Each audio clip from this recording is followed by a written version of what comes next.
নবীজি আবু বকরের দরজায় এসে ডাক দিল, আবু বকর। বলার সাথে সাথে দরজাটা খুলে গেল। নবী ডাক দিয়া বলে, আবু বকর আপনি কি ঘুমান নাই? আবু বকর ডাক দিয়া বলে, নবী আমার, আপনার কি মনে নাই গত 6 মাস আগে যে আপনি আমারে বলেছিলেন, রে আবু বকর আমি হিজরত করব আর আমি নবী হিজরতের সঙ্গী হবেন আপনি আবু বকর। আল্লাহর কসম করিয়া বলি, আল্লাহর কসম, ওই দিনের পর থেকে আমি আবু বকর একটা মুহূর্তের জন্য বিছানাতে পিঠ লাগাই নাই।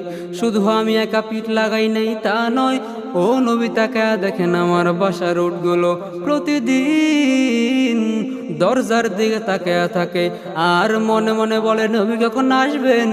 আমার পিঠে চড়িয়া নবী মদিনার উদ্দেশ্যে রওনা দিবেন। আমি আবু বকর ঘুমাই নাই, উটগুলো ঘুমায় নাই। তা